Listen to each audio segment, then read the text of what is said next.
Hey guys, it's KJ. This is our September bonus episode, but I am going to put it in the main feed because I'm so proud of it, and I am very much hoping it convinces you to join the Patreon before we kick off season 2 next week. If this episode doesn't do it, I don't know what will. We had so much fun recording this one. And you get to meet our new co-host for season 2, Erica Manganelli, my girl, and my mutual on TikTok. Now, I do want to say I will not be putting any of season 2's bonus content in the main feed. I mean, I gotta make sure that I'm taking care of our subscribers and giving them something exclusive, but I do want to do my best to entice all of you to join the Patreon because, I mean, we're having a lot of fun over there. Now, of course, if you can't afford it or aren't looking to spend that $4 or $5 a month, I totally get it. But I encourage you to head over to patreon.com/2queens2crowns, and that's with the number 2, if you'd like to go ahead and subscribe and make sure that you never miss a bonus episode. All right, enjoy. Hello and welcome to 2 Queens, 2 Crowns. This is your September bonus episode, and we have so much in store for you. And yes, I did say we, because I am so excited to introduce all of you, our royal family, to our new co-host, Erica Manganelli. Pew, pew, pew, bra, bra, bra. Hello, I'm Erica, and I'm very excited to be yapping with you today. Oh my gosh, I am so excited. I think I kind of stalked you for a bit on TikTok because your videos were just so hilarious, and then realized we were following each other, and I was like, oh my God, look at us. We're mutuals, as they say. Yes. And then just kind of reached out to you on a whim and was like, hey, so I have this podcast, any chance you'd want to join? And just, I'm so thrilled that you said yes, because I think we're going to have so much fun this season. Yes, I was so excited when we became mutuals because I was a longtime fan. I loved the little PowerPoint presentations. I was very into those. So I'm just excited. I think we're going to have so much fun. Completely agree. For those of you who don't follow Erica yet on TikTok, you definitely should. She is Let a Bee Know. That is her handle, which is also hilarious. And I will say, now the ones I usually get served are when you've got a green screen of some article about some nonsense that has happened in the pop culture universe, and you're just giving us your take, which is always a hot take and always hilarious. Those are my favorite style of your videos, but like what else do you find yourself talking about on TikTok, just to give our listeners an overview? Yeah, that's a majority of my videos. I basically wake up in the morning, I look at the major headlines and what everyone else is talking about, and then I just open up the camera and give my hot take, and it's super unfiltered every time. Amazing. I've been loving also recently, I've seen more where you are going through people's tweets, because I got off the Bird app. Yes. I just was like, I don't want to give Elon Musk any of my time or attention. So I got off the Bird app. So I always appreciate when people bring the best of Twitter over to TikTok, which you especially are so good at. So I love those videos as well. Yeah, that's a new thing that I've been doing lately, because I'm like, we need to giggle more. There is nothing funny going on anymore. And people over there do have really good jokes, but you have to filter through a lot of the nonsense that's there. I'm like, let me show you guys the funny parts. Yeah. Well, you're doing the Lord's work. I appreciate it. And I encourage everybody to head over to TikTok and follow Erica, because like I said, she is hilarious, as I'm sure you guys will get to know over the course of season 2. So welcome to 2 Queens, 2 Crowns. Thanks. I'm excited to be here. All right, folks. So for today's bonus episode, I thought it would be fun to dive into Katy Perry's latest album, 143, and give our thoughts on Katy Perry today versus Katy Perry of yesteryear. And I think the Katy Perry that we all sort of think of when we think of Katy Perry, the icon, which is her teenage dream era. And I do just want to say up front, I think both versions are queens, right? Old Katy, new Katy, they're both queens. And I think every version of Katy deserves to wear a crown, just like every version of all of us deserves to wear a crown. So I'm not trying to diminish where she is now, but I do think that Teenage Dream era just really had us in a chokehold.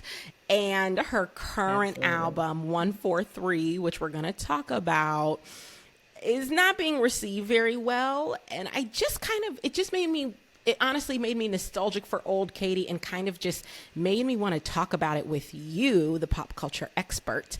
Like, what do we think about Katy now versus Katy then? I have to say, I listened to first the new album yesterday and then the old album right after it. And to say I was disappointed a little would be probably even an understatement. I was disappointed. It doesn't rise to the level of great pop the way we know Katy can and the way that we know she has. And so it just, kind of led me to think, what's really the difference between what we're seeing now and what she's delivered in the past? And like, what can we learn? And if anything, what can we sort of dig in on and just sort of ask, like, what's going on here? So that's the conversation that I'm looking forward to having with you. So let's dig in. I'm excited. So to kick it off, I thought let's take a look back in time at when Katy really was at the top of the charts, because this is the era that is so much emblazoned in our minds when we think of Katy, which is her Teenage Dream era. And I don't know if you knew this, but Teenage Dream actually was not her first album. She had an album before that in 2008 called One of the Boys. Do you remember that album? Oh, no, I don't remember that at all. No, me neither. It must not have hit the same. Okay, so it did not hit the same, but it did set her up for success because it had I Kissed a Girl and it had Hot and Cold. And both of those singles did pretty well. Okay. Yeah, I didn't know that. The album itself was not, didn't have too much acclaim, but those two singles did pretty well. And I think sort of set her up in people's mind as like, okay, this is an up and comer, like kind of like almost probably where Sabrina Carpenter was like a year and a half or two ago. Like she wasn't quite a household name, but she had some songs that did okay and kind of set her up for the success she's experiencing now. That's where Katy was in 2008. Okay. I'm like floored because I actually went back and was like trying to listen to her old music before this and I didn't even see it. Yeah. It's crazy. I wasn't paying attention. I feel like that's how dominant Teenage Dream was. Like in all of our minds, that's kind of where she began. And I would argue it's still dominating over the album that we're listening to right now, unfortunately. 100%. I'm guessing at this very moment, there are more people listening to California Girls than A Woman's World, if I had to guess. Yes. It just didn't hit the way I wanted it to. Yeah. So then that brings us to Teenage Dream, which came out in 2010. So her album before that, One of the Boys, came out in 2008. 2 years later, she released Teenage Dream, and it had 5 #1 hits on that one album. Now, I'm going to quiz you. Can you name them? Ooh, I don't know that I can. Obviously, Teenage Dream is going to be on there. Yes. Was California Girls on that album? Yes. Okay, so then I would choose that one too. And off the top of my head, I can't even think of a single other one. I don't know why. I'm blanking out. Okay, so yes, Teenage Dream, California Girls. Then there was Firework. Oh, right. Firework. That's a good one. That one was huge. Yeah. There was E.T. Do you remember E.T.? Okay, yeah, I do. Mm-hmm. And then the final #1 hit was Last Friday Night. Okay, yes.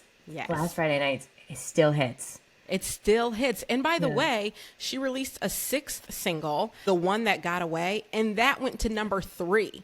Oh, so wow. She literally, to say that album was dominating is an understatement. She was actually only the second artist in history after Michael Jackson to have 5 songs from one album go to #1. Wow. I actually didn't know until I started listening yesterday that there was an acoustic version, I believe, of Teenage Dream. And the acoustic version. Wow, that really made me go, these lyrics had substance. 100%. Okay, I'm so glad you said that because I'll tell you one thing that really stuck out to me as I went back, because just like you, I went back and re-listened to Teenage Dream. Yes, it's pop and it is flirty, fun pop, but the lyrics did still have substance, and something about her vocals as well felt like she was singing with conviction. You know what I mean? Like it felt like, okay, it's pop, but like I believe it when I say, "Baby, you're fine." Totally. Like you felt like she believed it when she said that. Absolutely. And I felt that way for every song. I felt that for Teenage Dream, for Firework, for even Last Friday Night, which, you know, is kind of a silly little song. It still felt like she believed it, you know? It felt like she wrote it in her bedroom. Yes. And this album didn't give me that. No, I agree. It felt like she wrote it. And she was 26 when Teenage Dream came out. Oh, okay. I thought she was younger than that. Yeah, 26. She's 39 now, about to be 40. And I will say, and I hope this doesn't in any way come off as ageist, because I'm 38, okay? So let me be clear.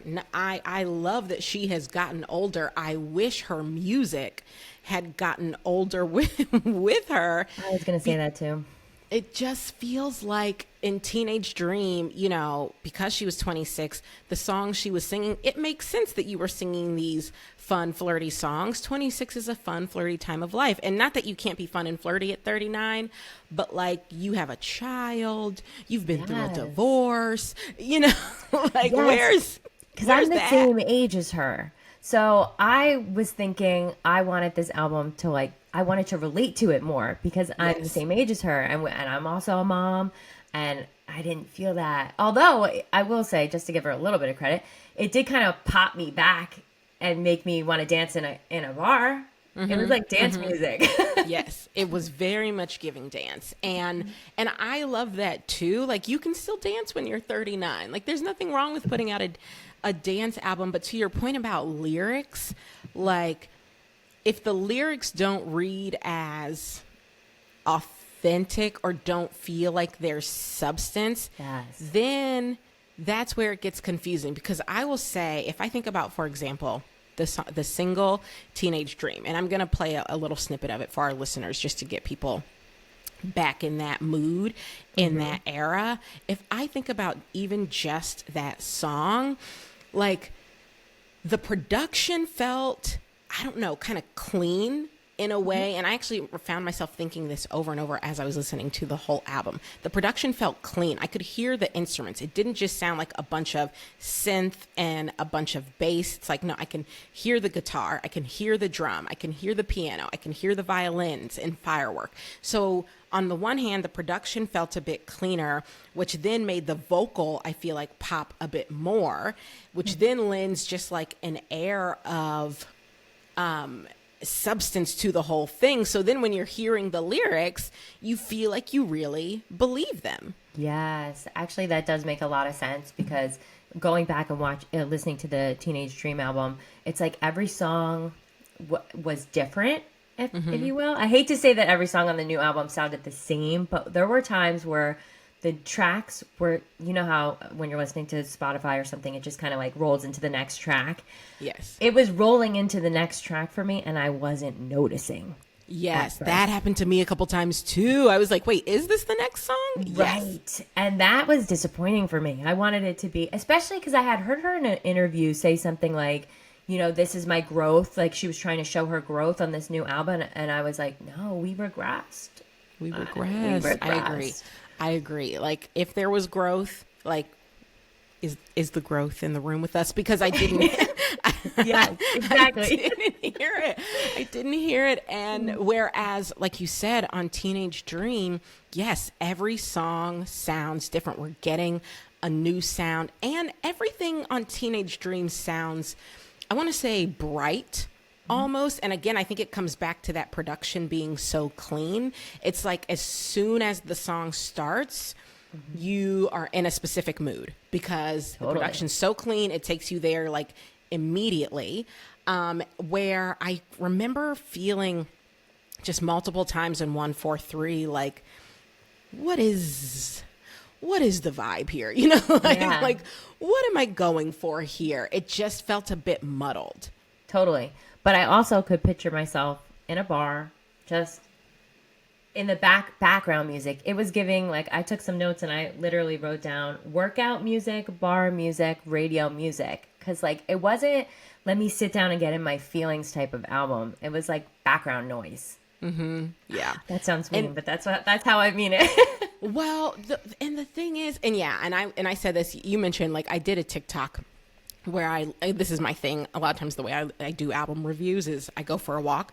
So I went for a walk because I actually find that's how I give music the fairest take. Yes. If I'm just out in nature and there's nothing else bothering me and no I'm distractions. just listening. Exactly. I feel like that's how you get the fairest take for me. Totally. And I really wanted to give 143 a fair take. But while I was out and listening to the album, I just kept feeling like I wasn't learning anything about Katy in the album, and Nothing. that was disappointing because, like, I am curious what do you have to say at this point in your life, right? Totally. Like, now that you are a mom, now that you've been with Orlando Bloom now, I was reading, I think they got together first in 2016 and they were on and off for a while, but they got engaged in 2019. Yeah. So, you know, they've been together for a long time. They have a child together. She's also a step parent, or I guess maybe a bonus mom. I don't know how she refers to herself, but he has a child from a previous marriage. Yes. That's a lot of life to live, right? Like, where's that in this album? Right. And there was also like a little bit of almost what seemed to be like a little drama between them where she says in interviews that she put boundaries between the two of them. And we didn't see any of that. There was nothing there. And even just a touch of it would have been nice. And to that, I will also say there was one track on the album, which I think was Wonder. I think it was like the one for her kid. For her daughter, yeah. And we like almost started to feel a little bit there. Like she almost started to give a little bit up. And to that, I will say, I checked the credits on all the songs, and that's the only song that I think wasn't produced by Dr. Luke. That's very telling. That's very telling because, yeah, I recall when I got to Wonder, and I did say this in my sort of walking review, as far as the song goes, I thought it was fine. I think a lot of times when artists make songs for their kids, every now and then it rises to the level of being a really great song. Usually it doesn't, and you still are like, fine, I like it. I like that you made this thing for your child. Sweet. It's sweet. And it was sweet. And I remember thinking, like, particularly the way it started before she dropped that damn beat again. I'm like, we couldn't even get one song. I got so excited because in the beginning I was like, okay, this is the song. This is the one. And then it changed halfway through and I'm like, no, we lost it. We lost it. She just was so committed to the beat. Like, she was like, I'm making a dance album no matter what. Yes. And like, okay, I guess I can appreciate the artistic decision, but like, you got to land it. If every song is going to be a dance song, I have to spend the whole album wanting to dance. And I did not spend the whole album wanting to dance because she wasn't selling it, you know? It felt inauthentic. Exactly. If that's the right word.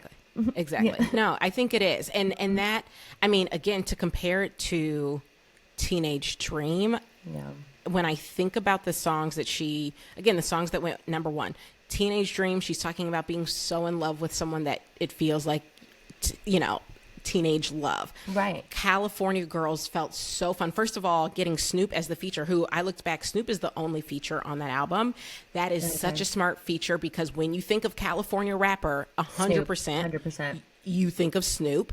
And so you brought out the exact right feature and made such a fun song. And it does, the whole song sounds like you were like rollerblading on like the boardwalk in Cali, right? Like that's, and so, and that feels authentic. It does. And then you think about like even the one that didn't go to number one, the one that got away.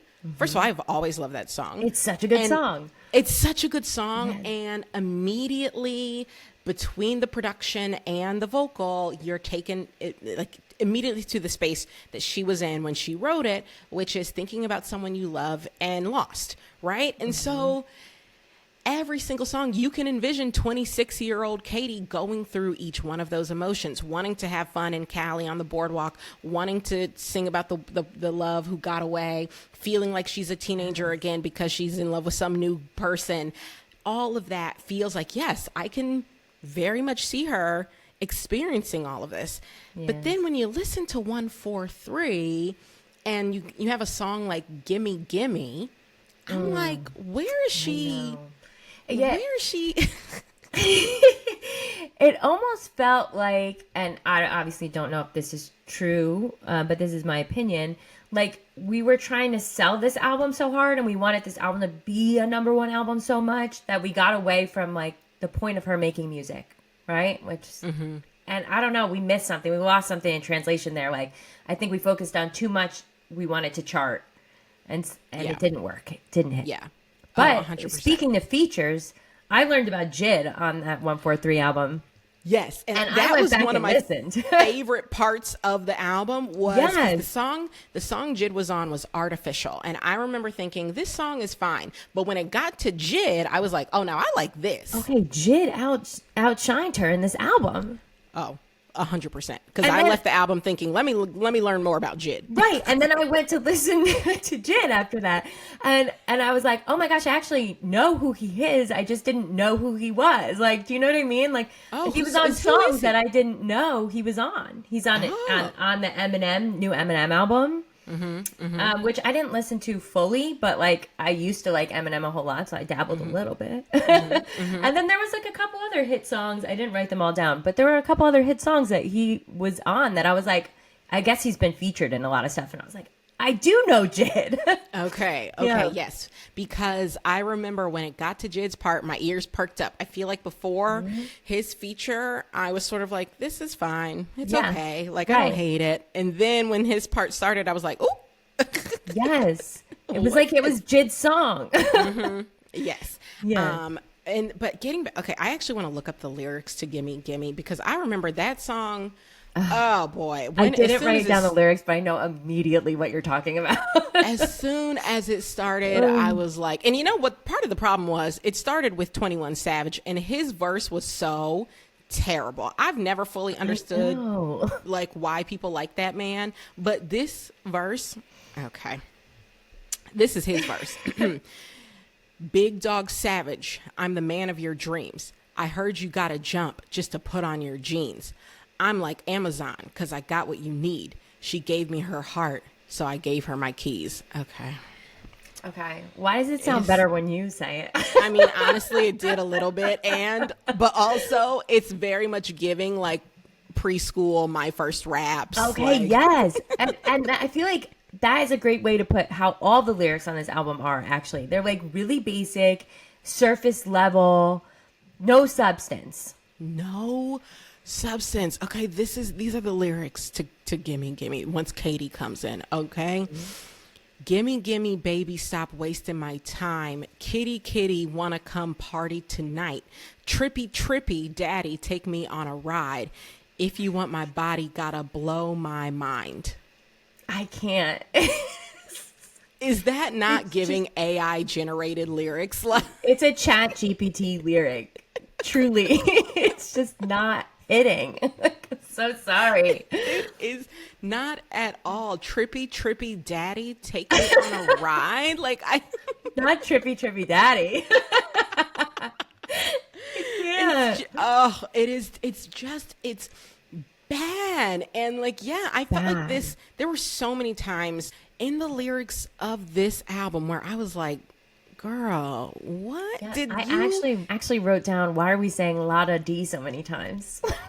Because there's 2 songs where we said Lada D so many times. What? I remember she has a song called Lifetimes, and I was like, these lyrics literally sound like if you just asked anybody off the street, hey, I'm making a song called Lifetimes, what should the lyrics be? Because the lyrics are, baby, you and me for infinity, my eternity.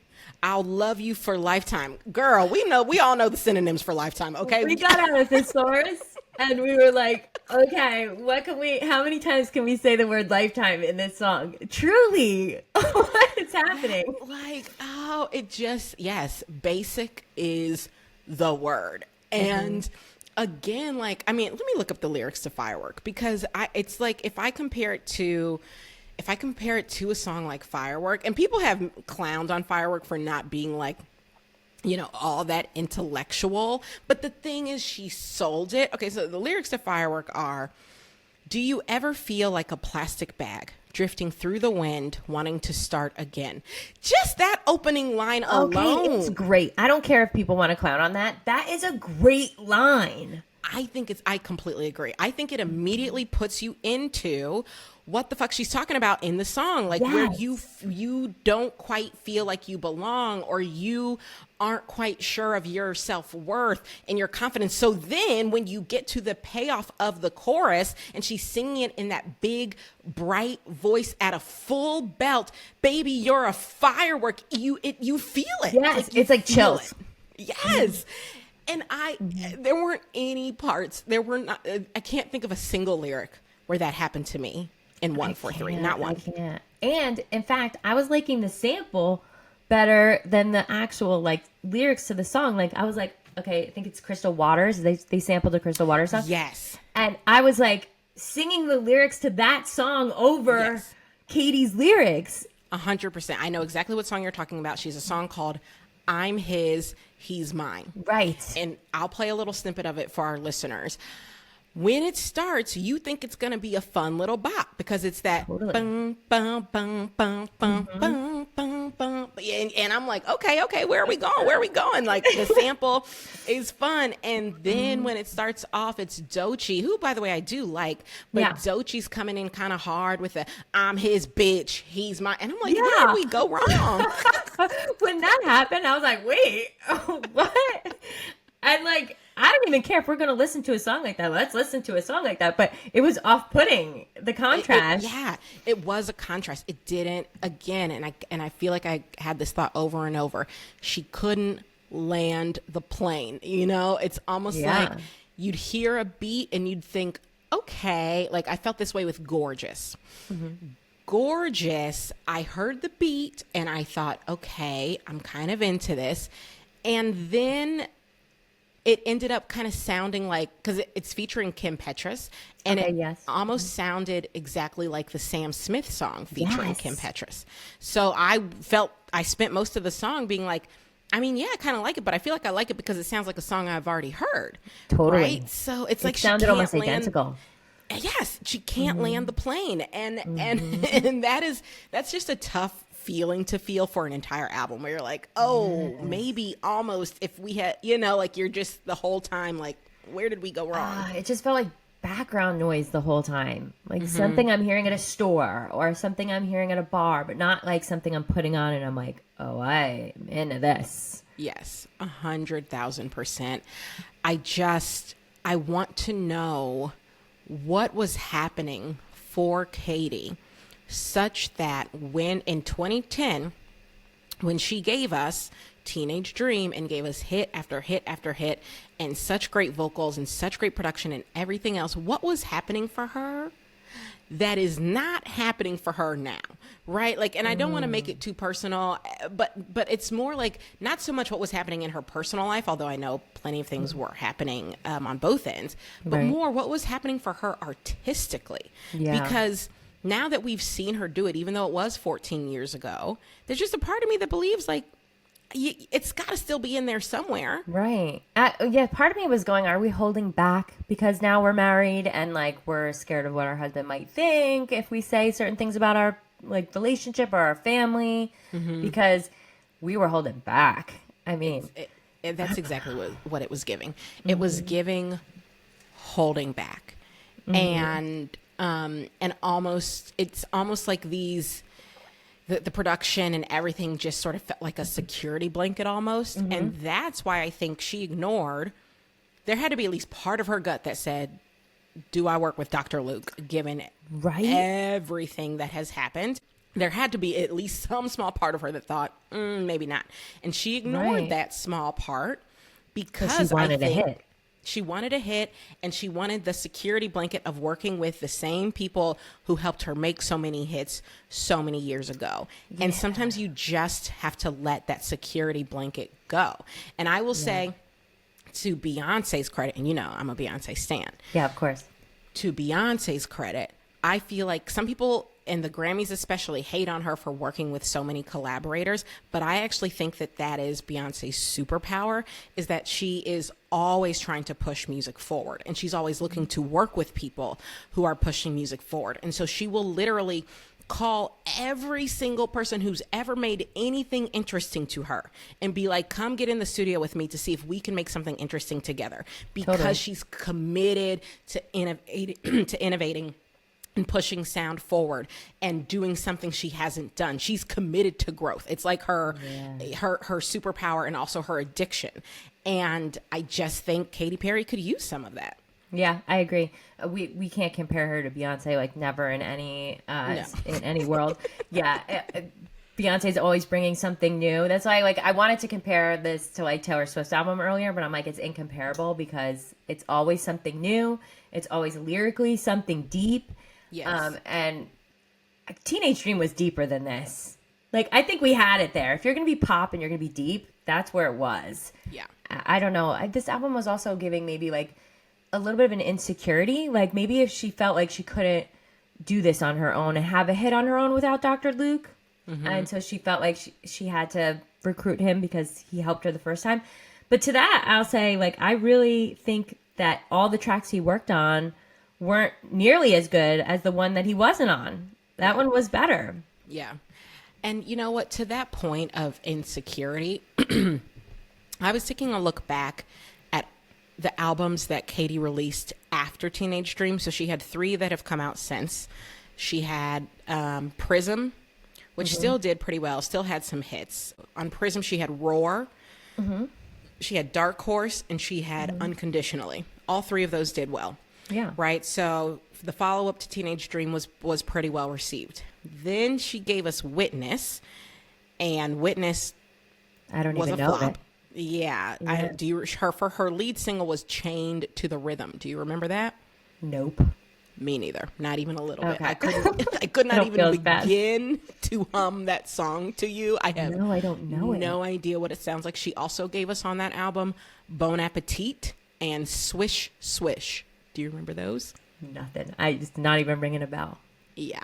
I vaguely remember Swish Swish, which was Nicki Minaj was featured on that song. Okay. Nicki Minaj's verse was pretty good. I'm sure it was. Yeah. But the song was very bad.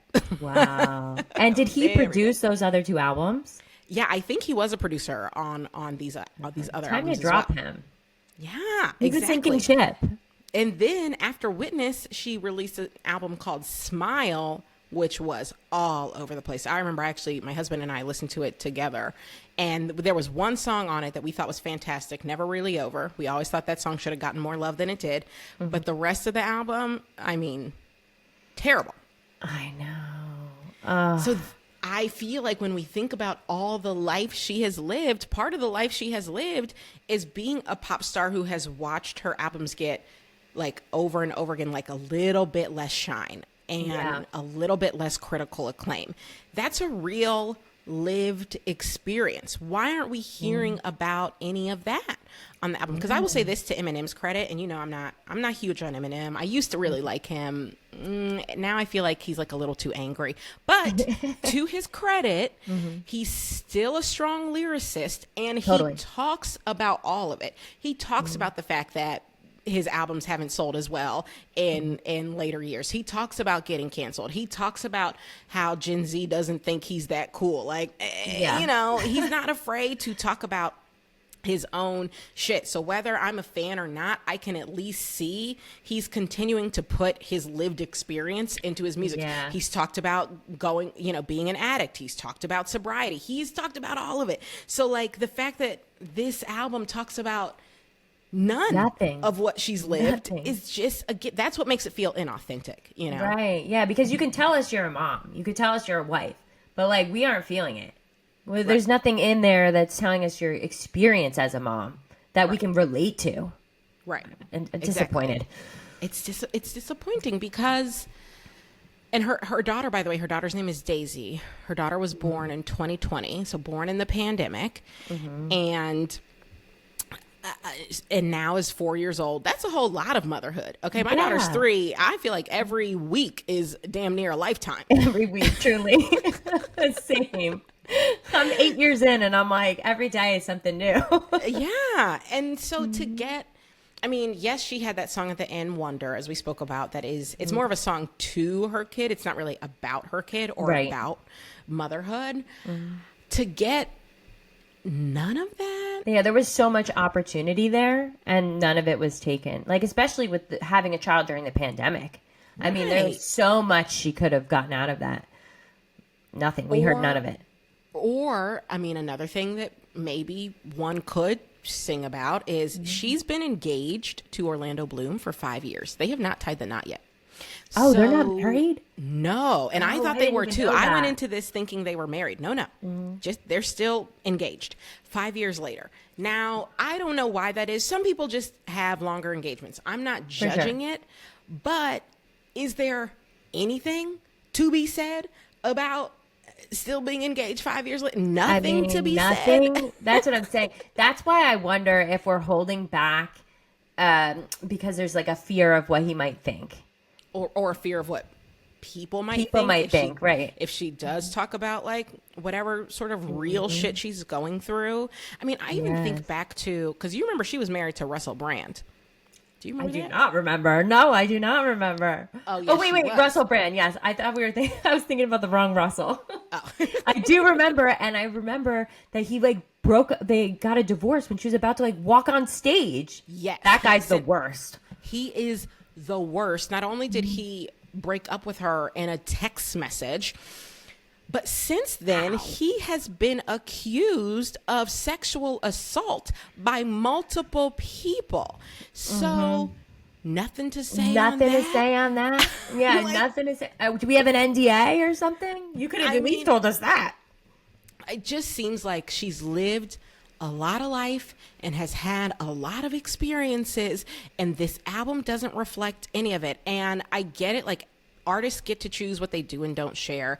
I'm not saying we need the intimate details of every single thing that you've ever experienced, but for the lyrics to be trippy daddy, now I feel like I'm not I'm not getting anything. Yeah, okay. For me, if she had come out and been like, this is a dance album, I made a dance album, I think it would have been received better. At least I would have received it better. But instead, she went in these interviews. I think the interviews were more to defend the Dr. Luke thing. But she was going in these interviews being like, this is me. This is my growth. I've worked years on this album. And I'm like, girl, I could have sat in my bedroom with the thesaurus and popped out 11 tracks myself.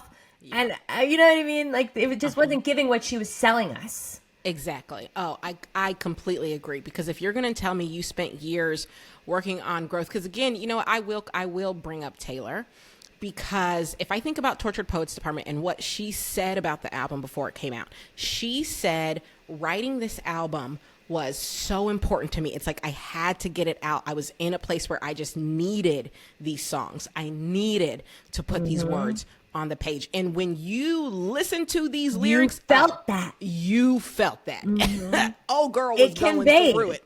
The way, I don't know what she had to be going through to write The Prophecy, okay, to write So Long London, to write How Did It End, to write The Black Dog. But let me tell you, I believe she was going through something. Yes. You said I abandoned the ship, but I was going down with it. Forget it. It's my favorite lyric of all time. My God, the lyrics. So to me, what she said about the album matched what she gave on the album. But to your point, if I think about Katy talking about this is growth and I spent years and it's where I am. And she even I saw a clip of her interview on Call Me Daddy. I saw her talk about, like, you know, the woman's world is about everything I went through and I'm a mom. How? Yes. You don't even talk about being a mom. Literally, that's the interview I've been referencing the whole entire time we're talking. That interview made me expect a totally different album. And when I sat down to listen to it, I was like, wait, what? This is not it. Exactly. This is not only is this not it, as in it is not good, but it is not what you told us you were going to deliver. Bingo.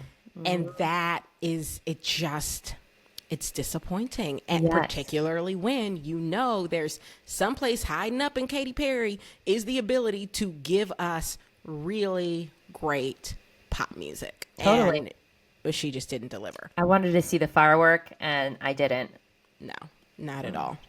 Not at all. And, you know, I will say, and I put this in my caption of my TikTok, I hope this is not her last album because, and I don't say that because she's like, 39. Obviously people can make albums until they're dead, but because she might just decide like, I'm going to do a greatest hits after this and I'm going to ride off into the sunset, which is her right. But I really want to see her give us something with substance. And I feel like she can do it. I just don't know if she's willing to do it. Yeah. I hope this doesn't discourage her because I know she got like a lot of hate from this album. I think drop Dr. Luke, get out a notebook, and start writing. Yes. And I think it would be way better received. 100%. She could honestly do an acoustic album that is just her putting her thoughts on the page. And I think that would be better received. If it felt authentic to her, if it felt like we were really hearing her talk about her thoughts, her experiences, her loves lost, her struggles, her triumphs, if it really felt like we were getting all of that and it was just someone sitting with a guitar playing next to her, I would take that all day over this. Yes, because that acoustic song on Teenage Dream was so good. I was listening. I was like, how have I never heard the acoustic version? So good. And drop an acoustic album. She does. She sings really good. She really does. So she was at the VMAs and she did that whole like Vanguard Award performance or whatever. I mean, because all the songs were like Teenage Dream and I knew the words to every single one, I was like, let's go. Yeah. I thought that performance was really good. It was great. And it reminded me of everything Katy can deliver. So yeah, I hope she does give us at least one more album where she comes with something real, something authentic. If it's acoustic, I'd love it. If it's not, that's fine too, but just give me something inspired. Totally. And that's it for this week, everyone. Be sure to follow us on TikTok at 2 Queens, 2 Crowns, and to check out the podcast on YouTube, 2 Queens, 2 Crowns. Erica and I would also love for you to follow us on our personal socials. I'm on TikTok at @IM_KJ Miller and YouTube with the handle IMKJ Miller. And Erica's on IG at LetaBKnow and TikTok at @_bitchknow, which I love. Thank you. All right. See you next time. See ya.